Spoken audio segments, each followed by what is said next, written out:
नमस्कार दोस्तों। निर्वचन यानी इंटरप्रिटेशन क्या होता है और ये इंटरप्रिटेशन क्यों इतना इंपॉर्टेंट है कि इसे एलएलबी और बीएलएलबी के सिलेबस में एक अलग सब्जेक्ट के रूप में रखा गया है।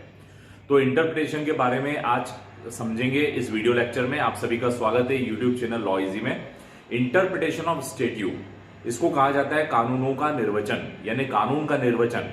तो यहां पर निर्वाचन शब्द नहीं, it is not election, it is निर्वचन। निर्वचन यानी इंटरप्रिटेशन, और इंटरप्रिटेशन का अर्थ होता है साधारण भाषा में किसी बात को अर्थ देना। अर्थ देना मतलब to give meaning to anything. और ये बहुत ही इंपॉर्टेंट होता है कानून में। Interpretation is done by the judiciary. Interpretation judiciary द्वारा किया जाता है and it is the function of the जजेस, और ये जजेस का काम होता है। लेकिन जजेस को इंटरप्रिट करके दोनों तरफ के जो वकील हैं, डिफेंस के, प्रोसिक्यूशन के या प्लेंटिफ के या डिफेंडेंट के, वो किसी भी कानून को, किसी भी बात को अपनी तरीके से इंटरप्रिट करते हैं और इंटरप्रिट करके जज के सामने रखते हैं, यानी अपनी तरीके से अपने पक्षकार का पक्ष रखते हैं। और जो कानून के समीप पक्ष होता है, यानी जो कानून से रिलेटेड पक्ष होता है, उस पक्ष को सही इंटरप्रिटेशन माना जाता है। और कानून बनाने वालों की मंशा तक पहुंचने की इस प्रक्रिया को इंटरप्रिटेशन कहा जाता है। आइए स्टार्ट करते हैं इंटरप्रिटेशन। इंटरप्रिटेशन को निर्वचन कहा जाता है। हम सभी को पता है कोई ना कोई जब लॉ बना है, किसी न किसी पे लॉ बना है, तो it is made by the legislation. Parliament और विधानसभाओं द्वारा कानून बनाए जाते हैं। तो लॉ बनाने वाली जो बॉडी है उसको लेजिस्लेशन कहा जाता है, विधायिका कहा जाता है, जो कानून को बनाती है। और कानून को बनाने के बाद जब वो कानून विधायिका द्वारा बनता है तो उसको स्टेट्यूट कहा जाता है। स्टेट्यूट को हम सामान्य भाषा में एक्ट भी कहते हैं, जिसे हम अधिनियम कहते हैं। इन्हीं अधिनियमों में कानून के उपबंधों का यूज किया गया है। Sections, articles, provisions, exceptions, illustrations, explanations, schedule, ये सब बातें एक्ट में दी गई है। तो इस अधिनियम को सही तरीके से उसका अर्थ निकालने की जो प्रक्रिया होती है, वही अर्थ निकालना जो कानून बनाने वाले विधायिका के जो मेंबर्स थे उनका क्या आशय रहा था, उसी अर्थ तक पहुंचने की जो प्रक्रिया होती है, उसी को ही निर्वचन कहा जाता है। तो इस प्रकार निर्वचन इंटरप्रिटेशन होता है प्रोसेस टू गिव मीनिंग, यानी किसी चीज को अर्थ देने की जो बात होती है, अर्थ देने की जो प्रक्रिया होती है, उसी को निर्वचन कहा जाता है और अंग्रेजी में इसे इंटरप्रिटेशन कहते हैं।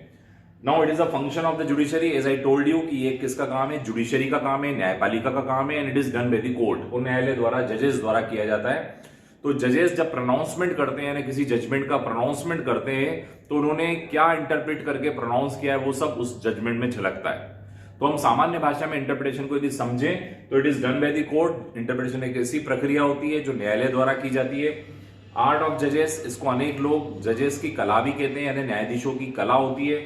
मीनिंग ऑफ द लेजिस्लेशन, यानी कानून बनाने वालों का आशय तक पहुंचना, इसी को इंटरप्रिटेशन कहा जाता है। To find out the meaning of legislation, यानी कानून का सही अर्थ ग्रहण करना, इंटेंशन बिहाइंड, और उसके पीछे क्या इंटेंशन था, कानून बनाने वालों का क्या आशय था, उस आशय को ग्रहण करने की प्रक्रिया को ही इंटरप्रिटेशन कहा जाता है।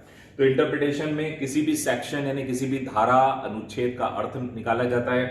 किसी भी प्रोविजन का, कानूनी उपबंधों का अर्थ प्रदान करने की प्रक्रिया को निर्वचन कहा जाता है। अधिनियमों को अर्थ देना, अधिनियमों को क्रियान्वयन करना, इस बात को इंटरप्रिटेशन कहा जाता है।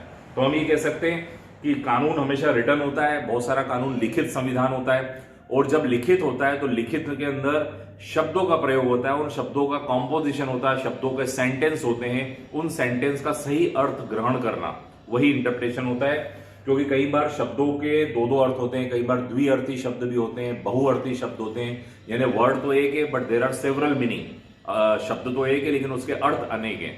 अगर आपने गलत अर्थ ले लिया, मतलब कानून बनाने वालों ने वह शब्द किस आशय से लिया था और आपने उस शब्द का अर्थ किस आशय से ले लिया, तो पूरे लाइन का यानी अर्थ का अनर्थ हो जाएगा, और अर्थ का अनर्थ होगा तो न्याय से अन्याय की ओर हम बढ़ जाएंगे। लेकिन कानून एक टूल है जिसमें न्याय प्राप्त करना है, अन्याय के लिए कानून नहीं बनाए। तो इसीलिए कानून के उसी अर्थ को ग्रहण करने की प्रक्रिया को निर्वचन कहा जाता है। ये बहुत ही इंपॉर्टेंट फंक्शन होता है, इसके बहुत सारे नियम भी होते हैं। ताकि इंटरप्रिटेशन इसलिए भी किया जाता है ताकि एम्बिग्यूटी यानी संदिग्धता समाप्त हो, किसी प्रकार की संदिग्धता यानी डाउट नहीं होना चाहिए, मिस इंटरप्रिटेशन न हो, यानी गलत अर्थ नहीं निकाला जाए। यदि मिस इंटरप्रिटेशन करेंगे तो रॉन्ग इफेक्ट, उसके बुरे प्रभाव पड़ेंगे। तो इस प्रकार निर्वचन करते करते तीन इंपॉर्टेंट रूल डेवलप हो गए।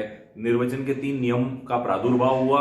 एक है लिटरल रूल ऑफ इंटरप्रिटेशन, जिसे हम ग्रामेटिकल रूल ऑफ इंटरप्रिटेशन भी कहते हैं। लिटरल रूल को हिंदी में शाब्दिक निर्वचन भी कहा जाता है, शाब्दिक निर्वचन।